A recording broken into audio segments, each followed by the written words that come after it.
ruling on this. Please, no.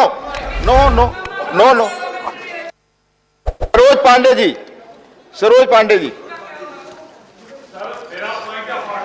धन्यवाद सभापति जी। Further आज मैं जिस विषय को लेकर आपके बीच में जो संविधान संशोधन विधेयक देश के प्रधानमंत्री माननीय नरेंद्र मोदी जी के द्वारा, हमारे मंत्री जी के द्वारा 2 राज्यों को न्याय दिलाने के हेतु कुटुंब न्यायालय संशोधन विधेयक 2022 लाया गया है, मैं इसके समर्थन में खड़ी हुई हूँ।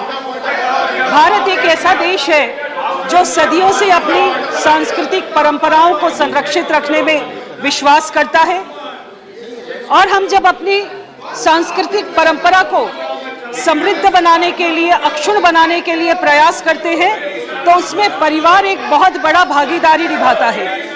इस परिवार में जब पीढ़ियों के अंतर होते हैं, या पहले जब हमारे यहाँ कुटुंब, ये हमारी एक पुरानी परंपरा रही है, इस पुरानी परंपरा में ही ऐसे बहुत से विवाद जो घरों में होते थे, हमारे बड़े बुजुर्ग, हमारे परिवार और समाज के लोग बैठकर उसका न्याय कर लेते थे, पीढ़ियों तक उस विषय को माना जाता था। ये हमारे भारत की एक अक्षुण्ण और बहुत समृद्धशाली परंपरा रही है। माननीय सभापति जी, मैं कहना चाहती हूँ कि ये विधेयक एक ऐसे समय पर लाया गया, और इसके लाने की आवश्यकता क्यों पड़ी? इसको लाने की आवश्यकता इसलिए पड़ी कि जो कुटुंब न्यायालय है, इसके स्थापना के लिए केंद्र के द्वारा अधिसूचना जारी की जाती है, और अधिसूचना जारी किया जाना केंद्र सरकार के लिए आवश्यक होता है। लेकिन हिमाचल प्रदेश और नागालैंड में केंद्र के द्वारा ऐसी अधिसूचना जारी नहीं की गई। बिना अधिसूचना के इन न्यायालयों को विधिमान नहीं माना जा सकता, इसलिए इस संशोधन को लाने की आवश्यकता पड़ी है। चूंकि कुटुंब न्यायालय अधिनियम 1984 में पूर्ववर्ती सरकार, जो उस समय की तत्कालिक सरकारें थी, उन सरकारों के द्वारा अधिसूचना जारी नहीं किया गया। इसके कारण जो वहां पर वैधता थी, कुटुंब न्यायालयों की वैधता पर प्रश्न चिन्ह लगा। इसलिए हमारे संवेदनशील प्रधानमंत्री जी ने इस बात की कोशिश की है, और आज हम इस संशोधन के द्वारा इन 2 राज्यों को कुटुंब न्यायालय के विधिमान रूप से मान्यता देने के लिए इस संशोधन को लाया गया है। माननीय सभापति जी, मैं कहना चाहती हूँ, हमारे यहाँ पर हम लोग बहुत लंबे समय से परिवार में, और परिवार हमारे लिए वो क्षण होता है अगर कहीं हम परेशान हैं, हमारी परिस्थितियाँ हमारे विपरीत हैं, तो ऐसे समय पर परिवार हमारे लिए संबल बनकर खड़ा होता है। जब परिवार संबल बनकर खड़ा होता है तो व्यक्ति चाहे कितने संताप में हो, वो बाहर निकलता है। लेकिन भारत में एक पूर्ववर्ती हमारे पड़ोसी देश के राष्ट्राध्यक्ष ने इस विषय को कहा था कि अगर भारत को समाप्त करना है तो भारत की संस्कृति पर आघात किया जाए, और अगर भारत की संस्कृति पर आघात होगा तो भारत समाप्त होगा।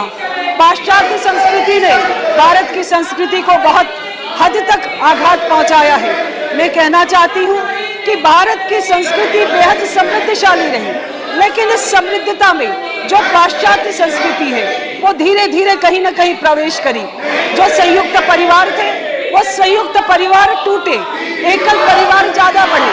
संयुक्त परिवारों में जब हम रहते थे तो हमें बहुत सी ऐसी आवश्यकताएं होती थी और परिवार के सदस्य उसे पूरा करते थे, लेकिन एकल परिवार में रहते हुए बहुत सी ऐसी समस्याएं हुई जिनके कारण आज लोगों को संस्कार नहीं मिल पाते, वो अपने रीति रिवाज से परिचित नहीं हो पाते, और जब रीति रिवाजों से परिचित नहीं होते हैं तो ऐसे समय पर इन परिस्थितियों का निर्माण होता है जो तलाक का विषय है। कभी घर में बेटियां अगर ज्यादा पैदा हुई तो इन विषयों को लेकर भी महिलाओं को प्रताड़ित किया गया। 2 विचार अगर आपस में टकराए तो पति पत्नियों के आपस में विषय बने। ये विचार की टकराहट, पीढ़ियों की सोच का अंतर इस प्रकार का बना कि परिवार टूटने लगे। जब परिवार टूटता है तो एक मानसिक संताप होता है। इस मानसिक संताप से निकलने में परिवार बहुत अहम भूमिका निभाता है। मैं कहना चाहती हूँ कि कुटुंब न्यायालय ज्यादा से ज्यादा हो। अगर फैमिली कोर्ट ज्यादा से ज्यादा होंगे तो आज जो ये कुटुंब न्यायालय में ये विषय जाते हैं जो हम पहले अपने परिवारों में ही निपटा लेते थे, ये संताप लंबे समय तक रहता है तो व्यक्ति कहीं ना कहीं डिप्रेशन में जाता है और अलग प्रकार की संस्कृति अभी इस देश में दिखाई देती है। एक पाश्चात्य संस्कृति का बहुत बड़ा विषय आता है जिसमें सेम सेक्स मैरिज का भी एक विषय हमको लगातार सुनाई पड़ता है। ये भारत की संस्कृति नहीं है। भारत की संस्कृति में हम अपनी संस्कृति को अक्षुण्ण रखने के लिए प्रयास करें। आज 11 लाख से ज्यादा केस कुटुंब न्यायालय के पेंडिंग है। ऐसे 11 लाख से ज्यादा परिवार मानसिक संताप को झेल रहे हैं। 5 करोड़ से ज्यादा केसेस पूरे देश भर में पेंडिंग है। मैं कहना चाहती हूँ कि ज्यादा से ज्यादा अगर कुटुंब न्यायालयों की स्थापना होगी तो निश्चित तौर पर आने वाले समय पे जो ये 11 लाख से ज्यादा परिवार मानसिक संताप झेल रहे हैं, जो हमारी संस्कृति पर आघात कर रहे हैं, उसको कहीं ना कहीं ये संस्कृति बचेगी और अपनी संस्कृति को बचाने के लिए ज्यादा से ज्यादा कुटुंब न्यायालय की स्थापना किया जाए। आज मैं सरकार के द्वारा लाए हुए इस संवेदनशील संशोधन पर आप सरकार को धन्यवाद देते हुए अपनी बात को समाप्त करती हूँ।